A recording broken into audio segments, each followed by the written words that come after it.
Welcome to subscribe my YouTube channel. Thanks for watching. Subscribe to channel bell button. என்னோட பேரு மதுமிதா. எனக்கு இப்போ 23 வயசாகுது.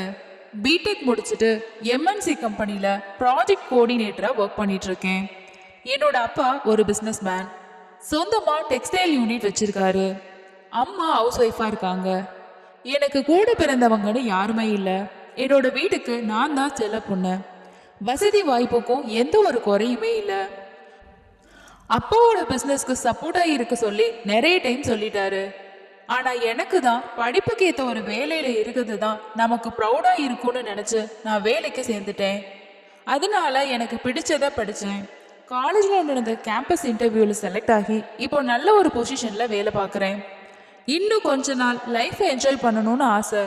ஆனா அப்பா தான் எனக்கு வயசாகுது, உனக்கு ஒரு கல்யாணத்தை பண்ணிட்டா நிம்மதியா இருப்பேன்னு சொல்லி மாப்பிள்ளை தேட ஆரம்பிச்சாரு.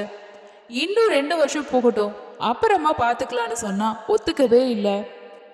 கடைசியா வேற வழி இல்லாம கல்யாணத்துக்கு ஓகே சொல்லிட்டேன். மேட்ரிமோனி மூலமா வரன் தேடுறப்பதான் பிரவீன் அப்படிங்கிற பையனோட ப்ரொஃபைல் கிடைக்குது. எம்டெக் முடிச்சுட்டு அந்த பையனும் எம்என்சி கம்பெனில ஒரு டாப் போஸ்டிங்ல வேலை பார்க்கறதாவும், வீட்டுக்கு ஒரே பையன், அப்பா ஒரு பிசினஸ் மேன், ஸ்டேட்டஸ்ல ஒரே லெவல்ல இருக்கிறனால அப்பா அந்த பையனை பத்தி விசாரிக்க ஆரம்பிச்சாரு. ஜாதக பொருத்தம் அருமையா இருக்குன்னு ஃபேமிலி ஜோசியர் சொல்லிட்டாரு. மற்ற டீட்டெயில்ஸ் எல்லாமே பாசிட்டிவா இருந்தனால மேற்கொண்டு கல்யாண பேச்சு அப்பா ஸ்டார்ட் பண்ணாங்க. மறுபடி பிரவீனோட ஃபேமிலி பொண்ணு பார்க்க வந்தாங்க. நாங்களும் அவங்க வீட்டுக்கு போனோம். எல்லாம் ஓகே ஆகி நிச்சயதார்த்தம் கல்யாண டேட் எல்லாமே ஃபிக்ஸ் பண்ணிட்டாங்க. ஒரே பொண்ணு, கல்யாணம் ரொம்ப கிராண்டா இருக்கணும்னு அப்பா எல்லாத்தையுமே பார்த்து பார்த்து பண்ணாங்க. கல்யாணத்துக்கு 2 மாசம் இருந்துச்சு. நானும் பிரவீன் கூட பேசி பழகுனா ஒருத்தர் புரிஞ்சுக்க முடியும்னு நினைச்சு அவரோட ஃபோன் நம்பரை வாங்கி சாட் பண்ண ஸ்டார்ட் பண்ணேன். எத்தனை மெசேஜ் பண்ணாலும் ஜஸ்ட் ஒரே ஒரு ரிப்ளை தான் வரும். நான் பிஸியா இருக்கேன், அப்புறமா பேசுறேன். கால் பண்ணாலும் 1-2 வார்த்தை மட்டும்தான் பேசுவாரு. கேள்விக்கு பதில் மட்டும்தான் வரும். வெளியில போலான்னு சொன்னா மீட்டிங் அது இதுன்னு சொல்லி ஸ்கிப் பண்ணிக்கிட்டே இருப்பாரு. எனக்கு இதுவே ரொம்ப கஷ்டமாவும் குழப்பமாவும் இருந்துச்சு. தப்பான ஒரு முடிவை எடுத்துட்டோமா? பிரவீன் நமக்கு ஏத்தவரா? கல்யாணத்தை நிறுத்திடலாமா? இப்படி ஏகப்பட்ட கேள்வியோட என்னோட மனசு ஒரே குழப்பமான நிலையில தான் இருந்துச்சு. பிரவீனோட அம்மா தான் அடிக்கடி கால் பண்ணி பேசுவாங்க. பையனுக்கு பொண்ணுங்க கூட பேசவோ பழகுறதோ ரொம்பவே கூச்சப்படுவான். கல்யாணத்துக்கு அப்புறம் எல்லாமே நார்மல் ஆகும், நீயும் ஒன்னும் யோசிக்காத, நான் இருக்கேன்னு சொல்லுவாங்க. நானும் அதுக்கப்புறமா பிரவீனை டிஸ்டர்ப் பண்றதையே விட்டுட்டேன். ஃபிக்ஸ் பண்ண டேட்ல கல்யாணமும் முடிஞ்சிருச்சு. ரொம்பவே சந்தோஷமா பிரவீனோட வீட்டுக்கு போனேன். எங்களோட ஃபர்ஸ்ட் நைட் பிரவீன் வீட்டில் தான் நடந்துச்சு. ஃபர்ஸ்ட் நைட் ரூம்ல மாப்பிள்ளை தான் பொண்ணுக்காக வெயிட் பண்ணுவாங்க. ஆனா இங்க பிரவீன்காக நான் தான் வெயிட் பண்ணிக்கிட்டு இருந்தேன். அன்னைக்கு கூட ஆஃபீஸ் மீட்டிங்னு சொல்லி லேப்டாப் கூட உட்காந்துருந்தாரு. நானும் வெயிட் பண்ணி பார்த்துட்டு மாமியார் கொடுத்த பாலை குடிச்சிட்டு தூங்கிட்டேன். காலையில எழும்பி பாக்குறப்ப என்னோட சாரி தலை எல்லாமே களைஞ்சிருந்துச்சு. உடம்பு ரொம்பவே வலியா இருந்துச்சு. பக்கத்துல பிரவீன் ட்ரெஸ் இல்லாம தூங்கிட்டு இருந்தாரு. அதை பார்த்ததும் தூக்கத்துல நம்ம கூட உறவுல இருந்திருப்பாரு போல. அதான் இவ்வளவு டயர்ட்னு நினைச்சுக்கிட்டு குளிக்க போனேன். அதுக்கப்புறமா நானும் காஃபி குடிச்சிட்டு பிரவீனுக்கு காஃபி எடுத்துட்டு போனேன். ஆனா அவரு குளிக்க போயிட்டாரு. சரி, டிஃபன் சாப்பிட்டு இன்னைக்கு அவரோட வெளியில போகலான்னு ஆசையா ஹால்ல வெயிட் பண்ணிக்கிட்டு இருந்தேன். பிரவீன் ரெடியாகி ஆபீஸ்க்கு போறதா சொல்லிட்டு கிளம்பி போயிட்டாரு. பிரவீன் போறத பார்த்து மாமியார் மட்டும் அவரை திட்டிக்கிட்டே வாசல் வரைக்கும் போனாங்க. ஆனா அவங்க சொல்றது எதையுமே பிரவீன் காது கொடுத்து கேட்கவே இல்லை. உள்ள வந்த மாமியார், அவன் எப்பவும் அப்படித்தாமா, வேலை வேலைன்னு ஓடிக்கிட்டே இருப்பான், கல்யாணம் ஆகி நீதான் அவனை மாத்தணும்னு இருக்கு, எனக்கு கிச்சன்ல கொஞ்சம் வேலை இருக்குன்னு சொல்லிட்டு போயிட்டாங்க. நானும் 10 நாள் ஒர்க் ஃப்ரம் ஹோம் மாத்திக்கிட்டனால வீட்டில இருந்து என்னோட வேலையை பார்க்க ஆரம்பிச்சேன். அம்மா கால் பண்ணி புகுந்த வீட்டில் எல்லாம் ஓகேவா, மாப்பிள்ள உன்கிட்ட நல்லபடியா நடந்துக்கிறாரான்னு கேட்டாங்க. நானும் அவங்க ஃபீல் பண்ணக்கூடாதுன்னு நினைச்சு நல்ல விதமா தான் சொன்னேன். நைட்டு ஒரு 7 மணிக்கு பிரவீன் வீட்டுக்கு வந்தாரு. நானும் ஆசையா அவர்கிட்ட பேச போனேன். என்னை கண்டுக்காம அவரோட வேலையில பிஸியா இருந்தாரு. டிஃபன் எல்லாருமே ஒன்னா உட்காந்து தான் சாப்பிட்டோம்.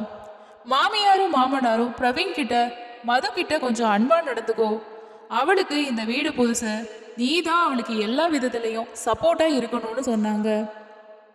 அப்பா மட்டும் சரிப்பா நான் பாத்துக்கிறேன், எனக்கு இம்பார்ட்டன்ட் ப்ராஜெக்ட் ஒர்க் ஒன்று இருக்கு, நான் பாக்குறேன் அப்படின்னு சொல்லிட்டு கிளம்பி போயிட்டாரு. நைட்டு மாமியார் பால் கொண்டு வந்து கொடுத்தாங்க. வாங்கி வச்சுட்டு பிரவீன்காக வெயிட் பண்ணிக்கிட்டே இருந்தேன். அவர் வேலையில ரொம்பவே பிஸியா இருந்தாரு. வர்ற மாதிரியே தெரியல. நாம தூங்குவோம்னு நினைச்சு பால் கடிச்சிட்டு படுத்துட்டேன். பால் குடிச்சதுக்கு அப்புறமா தூக்கம் அதிகமா வரும். நைட்டு என்ன நடக்குதுன்னு கூட எனக்கு தெரியாத அளவுக்கு தூக்கம் இருக்கும். காலையில எழுப்புறப்ப உடம்பு ரொம்ப டயர்டா இருந்துச்சு. ட்ரெஸ் எல்லாம் கலைஞ்சு ஒரு மாதிரி இருந்துச்சு. பிரவீன் பக்கத்துல எதுவுமே தெரியாத மாதிரி தூங்கிட்டு இருந்தாரு. இப்படியே ஒரு வாரம் 10 நாள் ஓடி போச்சு. பிரவீன் என்கிட்ட சரியா பேசுறதே இல்லை. எனக்கு ரொம்பவே கஷ்டமா இருந்துச்சு. இந்த நாட்கள்ல மாமனார் வீட்டுல 25 வயசு ஒரு சொந்தக்கார பையன் வேலைக்காரனா இருக்கான். ஆளை பார்த்தா நல்லா படிச்ச மாதிரி இருப்பான். ஆனா கிச்சன் வீட்டு வேலைன்னு எல்லாத்தையுமே செய்வான். மாமியார் கிட்ட கேட்டதுக்கு சொந்தக்கார பையன் உதவியா இருக்கட்டுமேனு வேலைக்கு வச்சிருந்தேன்னு சொல்லுவாங்க. ஆனா அவனோட பார்வை பேச்சு எல்லாமே ஒரு மாதிரி தான் இருக்கும். என்னை எப்பவுமே முழுங்குற மாதிரி பார்ப்பான். உடம்பு ஃபுல்லா வச்ச கண்டு வாங்காமையும் பார்த்துக்கிட்டு இருப்பான். பொண்ணுங்களையே பார்க்காம காஞ்சி கிடப்பான் போலன்னு நினைச்சுக்கிட்டே போயிடுவேன்.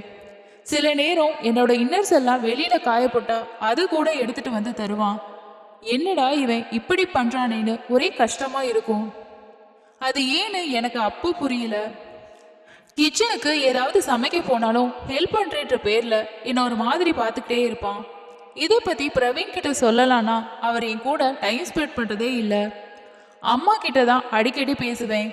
மனசுல இருக்க எல்லாத்தையும் ஷேர் பண்ணுவேன். ஒரு சில நேரம் ஏண்டா கல்யாணம் பண்ணோன்னு தோணும். லைஃப் பார்ட்னர் இருந்தும் தனிமையில இருக்கிறதுக்கு சிங்கிளாவே இருந்திருக்கலாம் போலன்னு தோணும். இப்படியே ஒரு மாசம் ஓடி போச்சு. திடீர்னு ஒரு நாள் எனக்கு மயக்கமாகவும் டயர்டாகவும் இருந்துச்சு. எது சாப்பிட்டாலுமே வாமிட்டிங்காகவும் இருந்துச்சு. எதனாலன்னு யோசிச்சப்பதான் டேட்டு தள்ளி போனதும் ஞாபகத்துக்கு வந்துச்சு. சரி, ஒரு பிரெக்னன்சி கார்டு வாங்கி செக் பண்ணி பார்த்துடலாமேன்னு சொல்லி ஆஃபீஸ்க்கு போயிட்டு வர்றப்ப வாங்கிட்டு வந்து செக் பண்ணி பார்த்தேன். அதில் பாசிட்டிவ்னு சொல்லி ரிசல்ட் வந்துச்சு.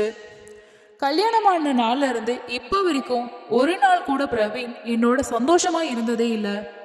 தூக்கத்தில் இருக்கப்போ மட்டும் எனக்கே தெரியாம என்னோட உடம்ப யூஸ் பண்ணிக்கிட்டாரு. நான் வைஃப் தானே, உரிமையா என்னோட சந்தோஷமா இருக்கலாமே, இப்படி ஏன் பண்ணணும்னு மனசுக்குள்ள ஒரு சந்தேகம் இருந்துகிட்டே இருந்துச்சு. நான் கன்சீவ் ஆன விஷயத்த ஃபர்ஸ்ட் ஹஸ்பண்ட் கிட்ட சொல்லணும்னு தான் ஆசைப்பட்டேன். சொன்னா மட்டும் சந்தோஷமா இருந்துட போறாரா? என்ன ஒரு மெஷின் மாதிரி தானே நினைக்கிறாரு. சரி, அம்மா கிட்ட சொல்லுவோன்னு நினைச்சு கால் பண்ணி விஷயத்த சொன்னேன். அவங்க பாட்டியாக போற சந்தோஷத்துல வானத்துக்கும் பூமிக்கும் குதிச்சாங்க. அடுத்தது மாமியார் கிட்ட சொன்னேன். குடும்பத்துக்கு வாரிசு வரப்போற சந்தோஷத்துல வீட்டையே ரெண்டாக்கிட்டாங்க. ஈவினிங் பிரவீன் வந்ததும் அந்த விஷயத்த சொன்னாங்க. கேட்டுட்டு என்கிட்ட வந்து வாழ்த்துக்கள்னு சொல்லிட்டு போயிட்டாரு. எனக்கே ஒரு நிமிஷம் ஷாக்காக தான் இருந்துச்சு. நிறைய சினிமா படத்துல பார்த்துருக்கேன். ஒய்ஃப் கன்சீவ் ஆனா ஹஸ்பண்ட் அவங்கள தூக்கி வச்சு கொண்டாடுவாங்க. இவரை விஷ் பண்ணிட்டு போறாருன்னு. நம்ம தலையெடுத்து என்ன பண்ணன்னு நினைச்சு ஒண்ணுமே சொல்லாம இருந்துட்டேன். நான் கன்சீவ் ஆனதுக்கு அப்புறமா நைட்டே ஹஸ்பண்ட் ரூம்க்கு வரதையே குறைச்சிக்க ஆரம்பிச்சிட்டாரு. ஹாலில் தூங்குறது, கெஸ்ட் ரூம்ல ஒர்க் பண்றதுன்னு இருந்தாரு. எப்பயாவது மட்டும் ரூம்க்கு வந்து தூங்குவாரு. மிட் நைட்ல காணாம போயிடுவாரு. இதை ரெகுலரா நான் நோட் பண்ண ஆரம்பிச்சேன். அப்படி எங்க தான் போறாரு, இவருக்கு என்ன பிரச்சனை கண்டுபிடிக்கணும் அப்படின்னு முடிவு பண்ணேன். ஒரு நாள் நைட்டு ஒரு 12 மணிக்கு தண்ணி குடிக்கலான்னு சொல்லி டைனிங் ரூமுக்கு போனேன். கெஸ்ட் ரூம்ல இருந்து வித்தியாசமான சத்தம் வர்றது கேட்டுச்சு. இந்த நேரத்துல யாரு, உள்ள என்ன பண்றாங்க, போய் பார்ப்போம் அப்படின்னு நினைச்சு ரூம் கிட்ட அந்த டோர் கிட்ட போய் பார்த்தேன். ரூம்ல லைட்டு ஆன்ல தான் இருந்துச்சு. டோர்ல இருக்கக்கூடிய ஹோல் வழியா பார்த்தேன். அந்த காட்சி எந்த ஒரு மனைவியும் பார்க்கக்கூடாத கேவலமான ஒண்ணு. வேலைக்கார பையனும் பிரவீனும் நிர்வாணமா ஊரின சேர்க்கை பண்ணிக்கிட்டு இருந்தாங்க. பொண்டாடி நான் இருக்கையில இவர் ஏன் இப்படி பண்றாரு? அவங்க இருந்த கோலத்தை பார்க்கையில இது பல நாள் நடக்கிற மாதிரி இருந்துச்சு. பொண்ணுங்க மேல இன்ட்ரெஸ்ட் இல்லாம இருக்கவங்க தான் இப்படி பண்ணுவாங்க அப்படின்றத நான் புரிஞ்சுக்கிட்டேன். அப்ப எதுவுமே சொல்லாம என்னோட ரூம்ல போய் படுத்துக்கிட்டேன். தூக்கமே வரல. நைட் ஃபுல்லா ஒரே யோசனை. இந்த வீட்டில் இருக்க எல்லாருக்கும் கண்டிப்பா இவங்களோட ரிலேஷன்ஷிப் தெரிஞ்சிருக்கு. அதை மறைச்சுதான் எனக்கு கல்யாணம் பண்ணி வச்சிருக்காங்க. காலையில பிரவீன் கிட்ட கேட்குற விதத்துல கேட்டா எல்லாத்துக்கும் பதில் கிடைச்சிரும். இப்படி நிறைய யோசனையில எனக்கே தெரியாம தூங்கிட்டேன். காலையில பிரவீன் ஆபீஸ்க்கு கிளம்பிக்கிட்டே இருந்தாரு. ரூம் டோரை க்ளோஸ் பண்ணிட்டு பிரவீன் பக்கத்துல வந்து பேச ஆரம்பிச்சேன். நைட் பார்த்த விஷயத்த சொன்னதுமே பிரவீனோட முகம் மாற ஆரம்பிச்சது. என்ன சொல்ற? நான் நைட்டு கெஸ்ட் ரூம்ல தூங்கிட்டு தான் இருந்தேன். நீ ஏதோ கனவு கண்டுட்டு பேசுற. என்னை சமாளிச்சுட்டு போக ட்ரை பண்ணாரு. கல்யாணம் பண்ண நாள்ல இருந்து இன்னைக்கு வரைக்கும் இவ்வளோ நேரம் பிரவீன் என்கிட்ட பேசினதே இல்லை. இதுல இருந்தே நான் தெரிஞ்சுக்கிட்டேன் இவங்க ஒரு பெரிய விஷயத்த என்கிட்ட இருந்து மறைச்சிருக்காங்கன்னு. பிரவீன் கிட்ட ரொம்பவே ஹாஷா பேச ஆரம்பிச்சேன். அப்பதான் இத்தனை நாளா எனக்கு எப்பேற்பட்ட ஒரு துரோகம் நடந்துச்சு அப்படிங்கிறது எனக்கு புரிய வந்துச்சு. பிரவீன் கூட காலேஜ்ல ஒன்னா படிச்ச பையன் தான் இந்த வீட்டு வேலைக்காரனா இருக்க ஆதவ். சின்ன வயசுல இருந்தே பிரவீன் பொண்ணுங்க கிட்ட பேசுறது பழகுறதையே விரும்பல. பொண்ணுங்கனாலே அலர்ஜி மாதிரி. எப்பவுமே பசங்க கூட மட்டும்தான் இருப்பேன். வீட்டுல அம்மாவும் அப்பாவும் இதை பெருசா எடுத்துக்கல. வளர வளர எனக்கு பொண்ணுங்க மேல இன்ட்ரெஸ்டே இல்லை. காலேஜ்ல ஆதவ மீட் பண்ணதுக்கு அப்புறமா அவனை லவ் பண்ண ஆரம்பிச்சேன். அவனுக்கும் என்னோட டேஸ்ட் எல்லாமே ரொம்பவே பிடிக்கும். ரெண்டு பேரும் ஒருத்தர் லவ் பண்ண ஆரம்பிச்சோம். காலேஜ் டேஸ்ல ஒரே ரூம்ல ஸ்டே பண்ணி ஒன்னா வாழவும் ஆரம்பிச்சோம். ஒரே இடத்துக்கு வேலைக்கு சேர்ந்தோம். வீட்டுக்கு எனக்கு ஓரின சேர்க்கை தான் பிடிக்கும்னு தெரியாது. ஆனா எனக்கு கல்யாண பேச்சு அம்மா ஆரம்பிச்சதுமே நான் ஆதா கூட பழகுறதையும் பொண்ணுங்க மேல இன்ட்ரெஸ்ட் இல்லாததை பத்தியும் சொல்லிட்டேன். அம்மாவும் அப்பாவும் ஃபர்ஸ்ட் சண்டை போட்டாங்க. இந்த சொசைட்டில இப்படி வாழ முடியாது. எல்லாருமே நம்மள அசிங்கமா பேசுவாங்க. நம்ம குடும்பத்துக்கு வாரிசு வேணும். அதுக்காக சரி நீ கல்யாணம் பண்ணிக்கோ.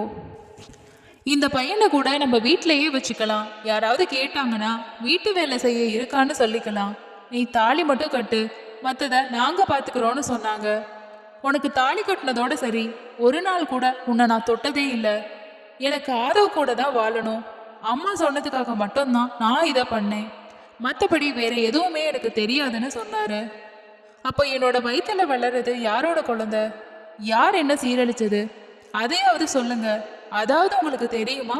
இல்லை நான் போலீஸ் கிட்ட போகவான்னு கேட்டேன். அம்மா நைட்ல பால்ல தூக்க மாத்திரையை கலந்து கொடுத்து அப்பாவையும் ஆதவையும் ரூம்க்கு அனுப்பி வைப்பாங்க. ஆதவுக்கு பொண்ணுங்க கூட இருக்க பிடிக்கும்னு சொல்லுவான். அதான் என்னோட ஒய்ஃபை உனக்கு கொடுத்தேன்னு சொல்லிட்டு நான் என் வேலையை பார்க்க போயிடுவேன். இதுல யாரு மூலமா குழந்தை வந்துச்சுன்னு எனக்கு தெரியாது. எனக்கு தெரிஞ்ச எல்லாத்தையுமே சொல்லிட்டேன். இதுக்கு மேல வேற எதுவுமே தெரியாது. நீ என்ன வேணாலும் பண்ணிக்கோ. உன்னோட லைஃபை ஸ்பாயில் பண்ணதுக்கு வெரி சாரின்னு சொல்லிட்டு போயிட்டாரு. ஒரு சாரி சொன்னா என்னோட பழைய சந்தோஷம் திரும்பி வந்துருமா? இந்த கருவை சுமக்கிறதே பாவம். நாளைக்கு இந்த குழந்தையும் உண்மை தெரிஞ்சு லைஃப் ஃபுல்லா வருத்தப்படுறதுக்கு இப்பவே ஒரு முடிவு எடுக்கணும்னு நினைச்சு நேரா என்னோட அம்மா வீட்டுக்கு போனேன். நடந்த எல்லாத்தையும் கேட்டுட்டு அப்பா என் பொண்ணோட வாழ்க்கையை அழிச்சு இவங்கள சும்மாவே விடக்கூடாதுன்னு சொல்லி போலீஸ்ல கம்ப்ளைண்ட் கொடுத்து பிரவீனோட ஃபேமிலியில எல்லாரையுமே அரெஸ்ட் பண்ணி ஜெயில போட்டாங்க. நானும் அபார்ஷன் பண்ணிட்டு அப்பாவுக்கு உதவியா தொழிலை பார்த்துக்கிட்டு இருக்கேன். இந்த சம்பவம் நடந்து 5 வருஷம் ஆகிருச்சு. ஒரு முறை நடந்த கல்யாணமே வாழ்க்கையில அழிக்க முடியாத காயங்களை கொடுத்துருச்சு. கடைசி வரைக்கும் தனியா வாழ முடியாது. ஆனா என்னை முழுசா புரிஞ்சுக்கிட்ட துணை கிடைக்கிற வரைக்கும் காத்துக்கிட்டே இருப்பேன். என்ன போல நிறைய பெண்களுக்கு நடக்குது. எல்லாருமே தைரியமா வெளியே வந்து சொல்றதே இல்லை. சமூகத்துக்கு பயந்து அந்த கொடுமைகளை சகிச்சுக்கிட்டு வாழ்ந்துக்கிட்டு தான் இருக்காங்க. என்னோட முடிவை பத்தியும் இந்த சம்பவம் பத்தியும் நீங்க என்ன நினைக்கிறீங்க அப்படின்னு சொல்லிட்டு கீழே இருக்கக்கூடிய கமெண்ட் செக்ஷன்ல ஷேர் பண்ணுங்க. அடுத்த இன்னொரு வீடியோல சந்திக்கலாம். நன்றி.